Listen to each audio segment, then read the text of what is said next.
Some rivers give life, others take it. The Nile has always been Egypt's lifeblood, a river that gives and takes with equal measure. For millennia, its waters have nourished the land, carried the whispers of ancient pharaohs, and concealed secrets older than the pyramids themselves. But as the sun sets and darkness creeps across the delta, the Nile transforms. It becomes a realm where reality blurs, where the veil between our world and the next grows thin. This is the story of Hassan Mahmoud, a fisherman who learned that lesson too late. A tale of whispers that rose from the depths, of voices that should have remained silent. Listen closely, but be warned, the Nile remembers those who hear its call. Hassan was 43, his weathered face a map of days spat under the scorching Egyptian sun. The small village outside Luxor he called home clung to the riverbank like a child to its mother's skirt. Here, the Nile wasn't just a river. It was the rhythm of life itself. Its cycles dictated planting and harvest. Its fish filled bellies. Its waters cleansed both body and soul. For Hassan, the river was more than livelihood. It was family. He'd been born to its lullaby, raised on its shores. The Nile had taught him to swim before he could walk, had fed him when times were lean. He trusted the river as he trusted his own hands. But trust, like the shifting sandbars, can be a dangerous thing.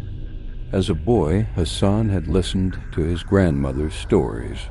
Her voice, cracked with age, would drop to a whisper as she spoke of the river's darker nature.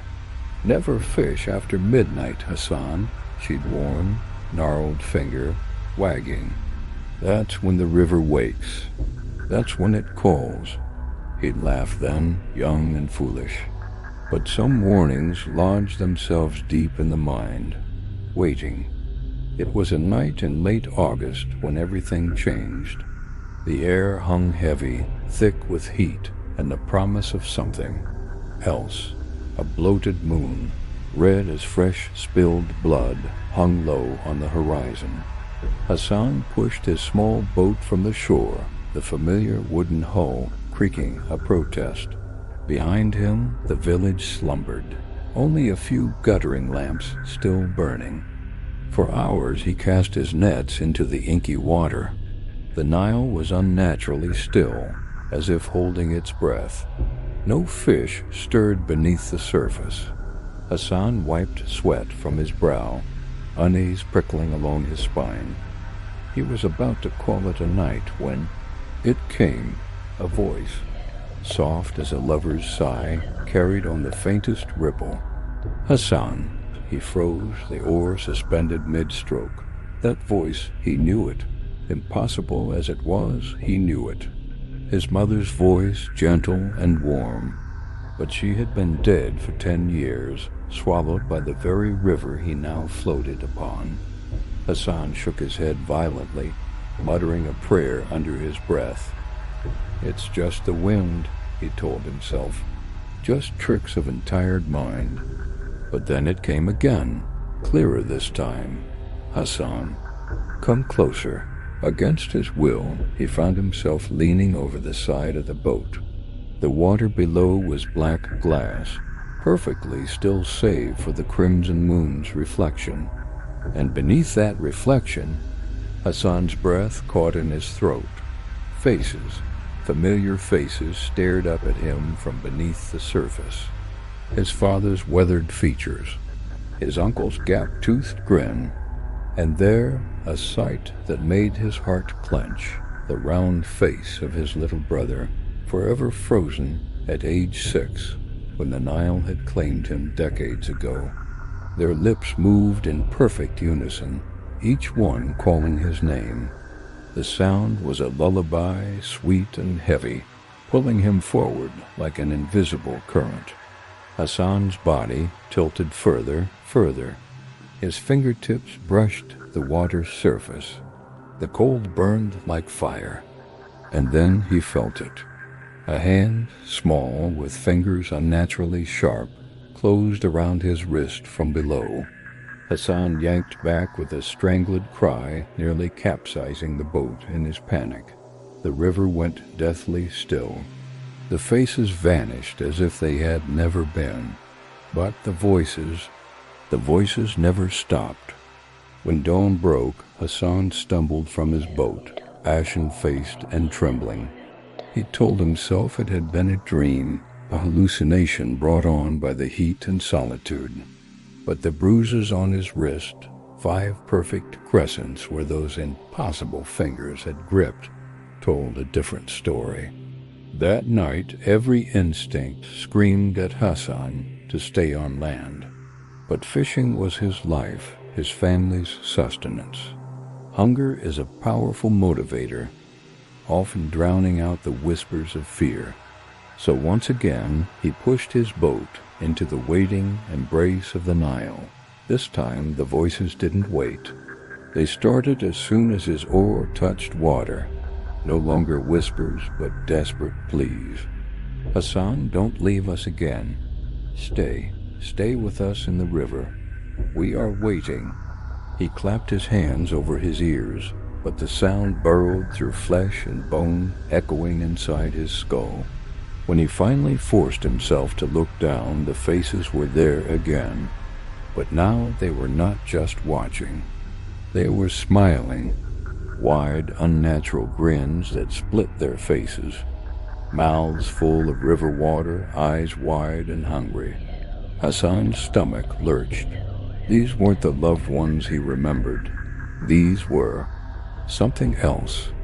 That night he broke down and told his wife, Layla.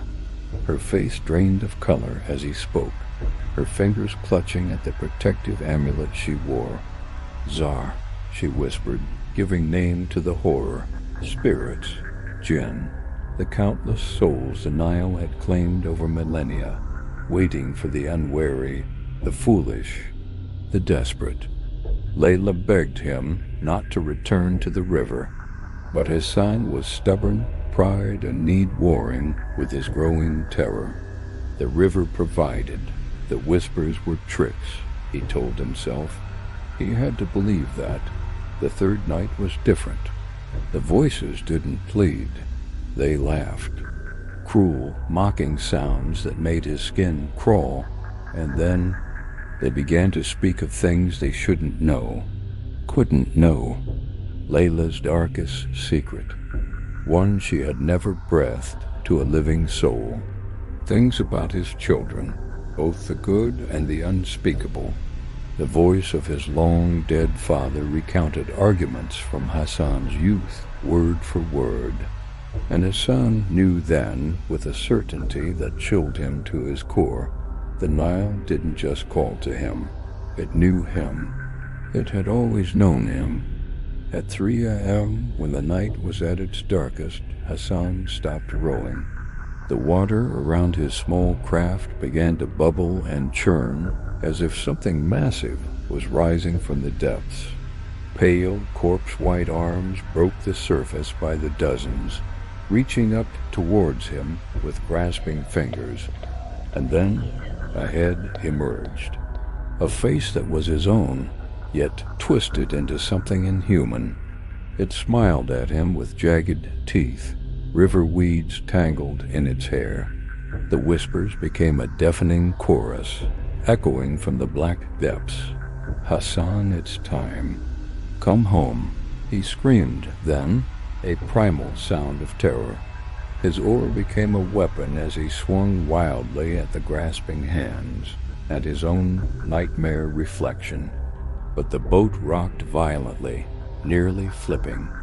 More hands latched onto the sides, pulling downward with impossible strength. No, Hassan cried, but his voice was lost in the cacophony of the river's call. The hands gripped tighter, pulling. The surface of the Nile seemed to open like a great, hungry maw, and Hassan disappeared. When dawn painted the sky in shades of gold and pink, the villagers found his boat. It drifted listlessly near the shore, nets untouched, no sign of struggle. But as they pulled it onto the bank, they saw something that made even the bravest among them tremble. Words had been carved into the worn wood of the hull, deep gouges as if made by desperate fingernails. The Nile remembers. Layla swears she still hears him some nights. A soft voice calling from the riverbank, gentle and familiar, just like the voices that took him. She keeps the children away from the water after dark now. Some say she's gone mad with grief, but the old women of the village nod knowingly. They hang extra amulets in their doorways and whisper prayers when they draw water, because they know the truth that Hassan learned too late. The Nile has fed Egypt for thousands of years. Its gift of life has allowed civilizations to flourish in the harsh desert. But every gift has a price. Some say the water is haunted by the souls it has claimed over the centuries. Others whisper of jinn, ancient spirits that lure the living into the depths to ease their own loneliness. All I know is this: if you ever walk along the Nile at night, when the moon hangs low and the air grows thick with possibility, if you hear someone calling your name from the water, don't answer, don't look, because once the river remembers you, it never truly lets go. The Nile gives life, but it also takes, and some nights when the darkness is deepest, those it has taken reach back. Thank you for listening. I hope you enjoyed that story. If you did, please subscribe Dark Whisper AI. Leave a comment. The next episode will be up soon, don't miss. Goodbye.